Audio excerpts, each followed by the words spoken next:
Hi and welcome back to Whitetail Acres Farm. If you're looking for something new to try in the garden this year, try growing potatoes.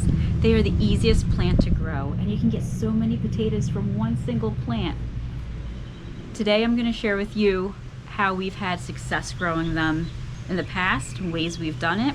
And then we're trying something new this year and I'm going to share with you what that is. Hopefully we're going to have success with this method too. And then at the end, I'll share a little with you about how to harvest the potatoes, cure the potatoes, and then store them for future use. So join us. Hopefully you'll learn something new today, and hopefully you'll try potatoes in your garden this year.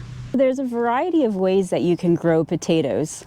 Some people prefer the old-fashioned method, which is growing them directly in the ground. And then some people prefer to use raised beds like we did here. Many people decide to use the beds, that way they can control the type of soil that's in the beds.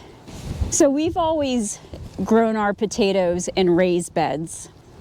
It's really easy to make raised beds. We generally get a few 2x6 or 2x10 pieces of lumber, some screws, and we just frame it out and then put it in place.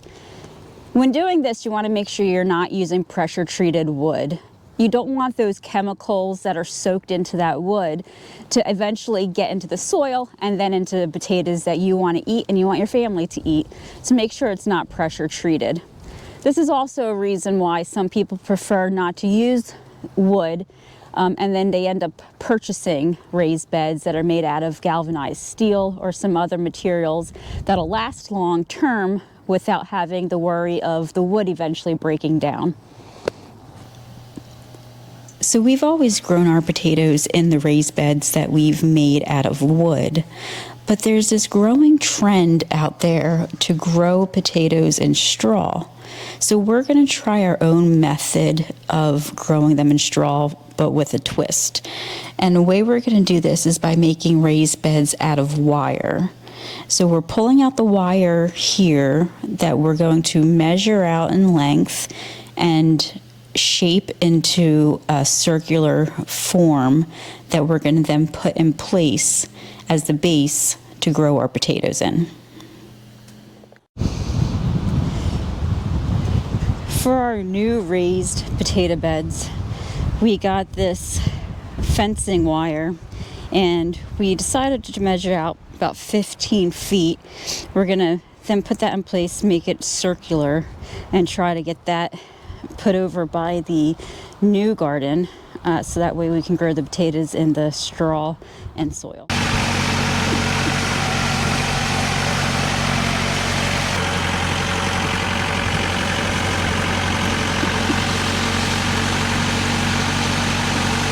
Once we have the wire base put in place here, we're going to grow our potatoes by putting down a nice layer of straw and then some soil, and then we're going to lay out the potatoes, put a little bit more straw and soil on top, and then we also happen to have a ton of extra natural wood chips that are already starting to break down and decompose, so we're going to throw a little bit of that in as well and then layer it up a little bit more after that. And what's supposed to happen here is once the plant grows and gets about 6 inches tall, then we're going to add all of those components all over again. So a little bit more straw, a little bit more soil, and then add a little bit more of the wood chips. And we'll continue to do that as the plants grow. And what is supposed to happen by using this method is that we're supposed to be able to get more of a yield of potatoes at the end of the season. So whereas normally there would just be a cluster of potatoes at the base of the plant, by doing this, layered lasagna, if you will, of the soil and the hay or straw and some of the wood chips, by continuing to do that as the plant's growing, there's a greater chance that more potatoes will be able to grow from that plant. So we'll see if this works, but it's worth a try and we're always up for an adventure.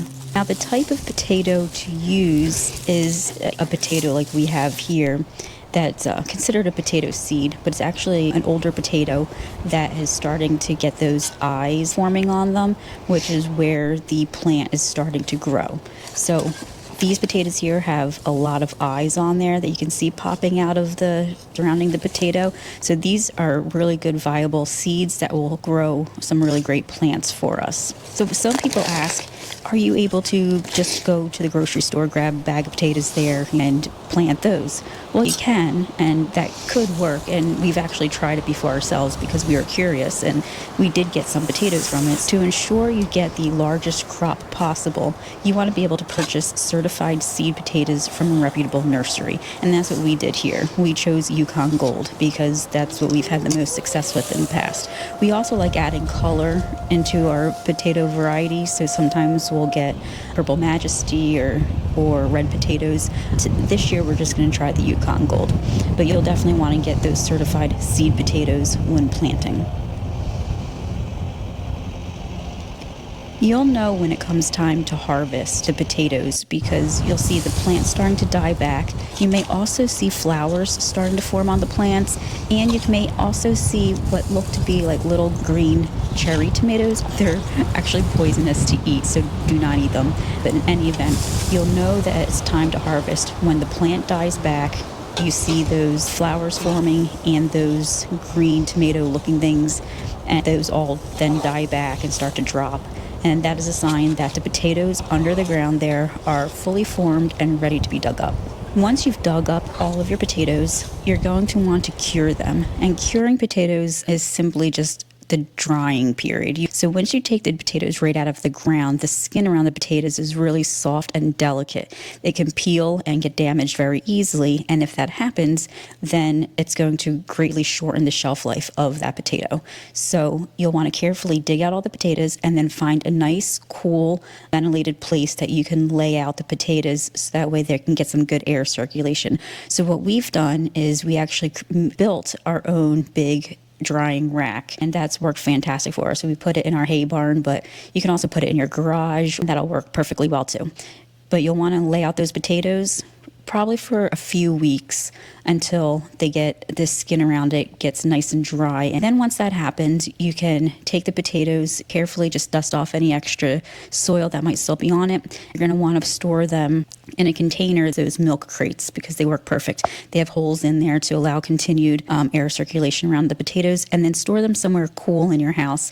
And if done correctly, these potatoes can actually last many months. All right, so we went ahead and made our wire beds here. We got them all filled up with the straw and the soil and our potatoes, and now we're just gonna let them sit and do their thing and wait for them to grow. And then, like I mentioned, we'll go ahead and add another layer of soil and straw to these beds, and maybe even throw in a little bit more wood chips. And then we'll continue to do that throughout the season here as the plant grows. Follow back up with us here at a later video. We'll check out our harvest and see how this method works. So thanks so much for joining us. We'll see you on the next one.